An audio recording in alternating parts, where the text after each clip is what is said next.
प्रभु ने इंद्र का मान मर्दन करने के लिए, मान मर्दन माने जानते हो, इंद्र को अपने ऊपर बहुत अभिमान था। इतना अभिमान जिसका कुछ कहना ही नहीं है महाराज। पर इंद्र के मान को ठीक करने के लिए, क्योंकि इंद्र का अभिमान बहुत बढ़ चुका था, उसे ठीक करने के लिए प्रभु ने इंद्र की पूजा को शेष करके गिरिराज जी की पूजा प्रारंभ कराई है। जैसा कि मैंने कल भी कहा था, ब्रह्मा विष्णु महेश तीनों देव ब्रज भूमि में पाषाण के रूप में विराजे हुए हैं। ब्रह्मा जी ब्रह्माचल पर्वत के रूप में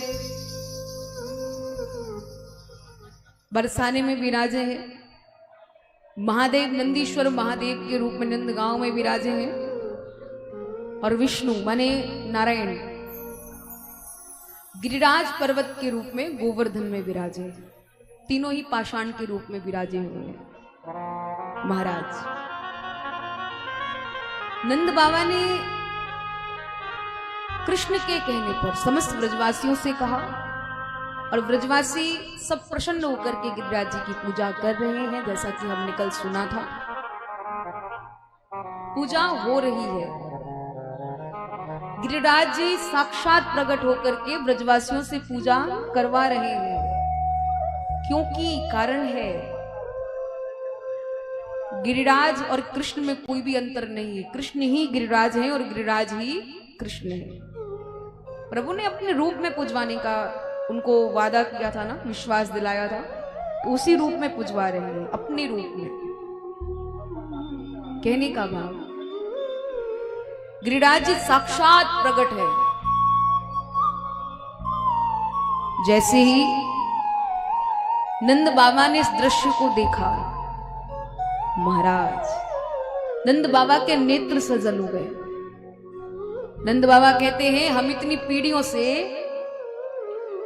इंद्र की पूजा कर रहे थे, पर इंद्र ने कभी भी हमें आकर के दर्शन नहीं दिया। पर ये गिरिराज इतने दयालु हैं, इतने कृपालु हैं कि इन्होंने पहली बार में ही हमें दर्शन दिया है। संतजन बताते हैं कि श्री गिरिराज महाराज बहुत कृपालु हैं, बहुत दयालु हैं, और जो भी उनसे जो मांगता है गिरिराज महाराज उसकी हर एक इच्छा को पूर्ण भी करते हैं। ब्रजवासी भोग लगा रहे हैं। कितने भोग लगाए आपको मालूम है? 56 भोग। और गिरिराज महाराज 56 भोग पा रहे हैं। इतना स्वयाग, इतना प्रेम, इतना भाव से सब ब्रजवासी समर्पित रूप से भोग लगा रहे हैं, और गिरिराज महाराज को बड़ा आनंद आ रहा है। ब्रजवासियों के 56 भोग रुच रुच के प्रभु पा रहे हैं। ब्रजवासियों से कहते हैं, और लाओ, और आने दो। जब कहा और लाओ और आने दो, तो उस स्थान का नाम ही पड़ गया आने और। बोली आने और धाम की जय हो। ब्रजवासी भोग लगा रहे हैं, जिस पूजा में समस्त देवगण भी आए हैं। नारद जी महाराज भी आए हुए हैं। नारद जी गिरिराज पूजा करा करके कुछ प्रसाद लेकर के इंद्रलोक पहुंच गए।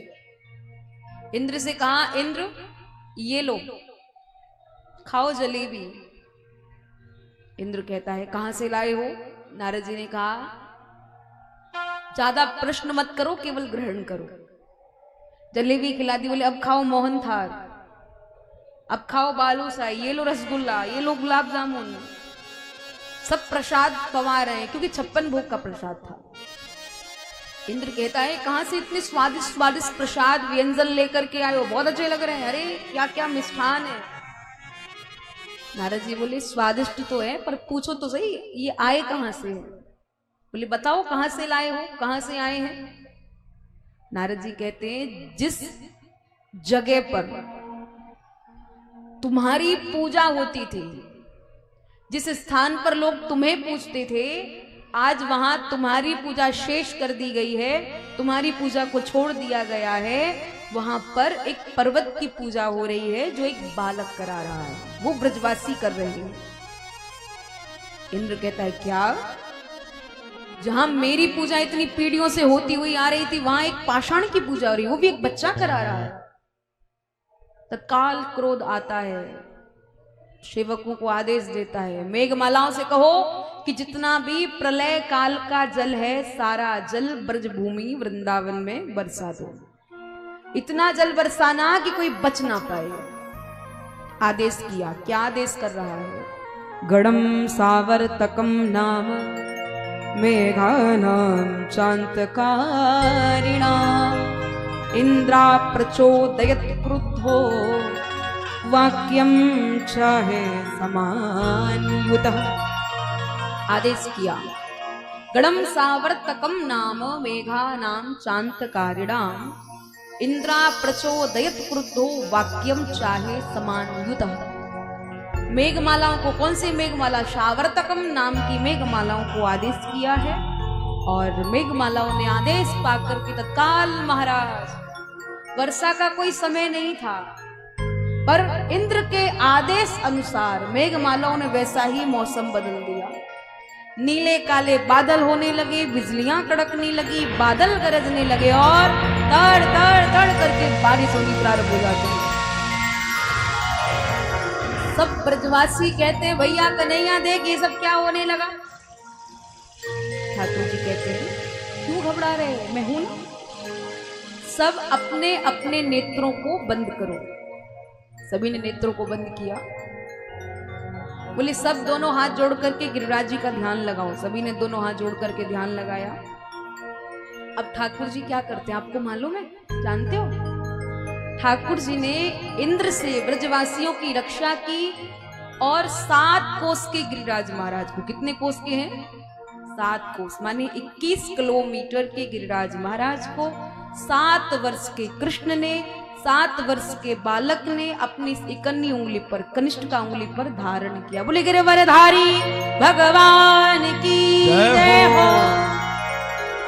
भगवान ने जब पर्वत को उठाया ना, गिरिराज जी को उठाया, तब से उनका नाम पड़ा है गिरवरधारी महाराज। कृष्ण कहते हैं सब नेत्रों को खोलो। सभी ने नेत्र खोले और जैसे नेत्र खुले महाराज, मैया देख करके घबरा गई। अरे मेरा लाला इतना छोटा सा है, इतना बड़ा विशाल पर्वत है। अरे मेरा लाला अगर अकेले इतने बड़े पर्वत को उठाएगा तो मेरे लाला की जो कलाई है ना ये टूट जाएगी, मेरे लाला की जो ये बांह है ना ये टूट जाएगी। तो मैया क्या कहती है? ओ लाला की नरम कलैया कहीं मुरक न जाए वाकी बैया।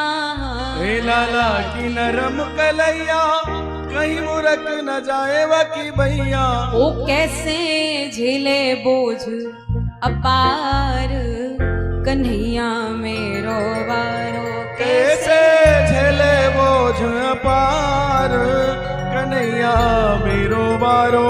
जब कोप इंद्र ने कीनो नख पर गिरवर धर लीनो।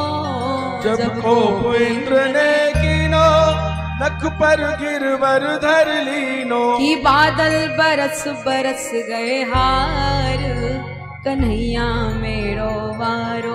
बादल बरस बरस गए हार कन्हैया मेरो वारो। ओ नख पर गिरवर लीनो धार कन्हैया मेरो वारो। नख पर गिरवर लीनो धार कन्हैया मेरो वारो। महाराज मैया देखती है तो मैया समस्त ग्वाल वालों को, सब ब्रजवासियों को कहती है कि सब मेरे लाला की रक्षा सुरक्षा करो। सब ब्रजवासियों ने, सब ग्वाल वालों ने अपने अपने बांस बल्लियों को लगाया और महाराज लाला की रक्षा सुरक्षा में, लाला की सहायता में सब खड़े हैं। धीरे धीरे धीरे धीरे 7 दिन 7 रात होने को आ गई है। कृष्ण निरंतर पर्वत को उठा करके खड़े हैं। अच्छा एक बात बताइए, 7 वर्ष का कोई बच्चा क्या इतने बड़े पर्वत को उठा सकता है? 7 कोस का तो बात छोड़ो महाराज, कोई 7 ग्राम का भी 7 बच्चा नहीं उठा सकता 7 साल का। पर वो प्रभु है। अपने चर्चा कर रहे हैं बच्चे की, पर वहां चर्चा है भगवान जो हर किसी कार्य को करने में सक्षम है, वो कुछ भी कर सकता है। और अपने भक्तों के लिए तो भगवान जो चाहे हर संभव सारे कार्य करने के लिए तैयार हो गया। भाव यह है कि प्रभु ने ब्रजवासियों की रक्षा के लिए, इंद्र का मान मर्दन करने के लिए पहले तो पूजा कराई, फिर रक्षा के लिए पर्वत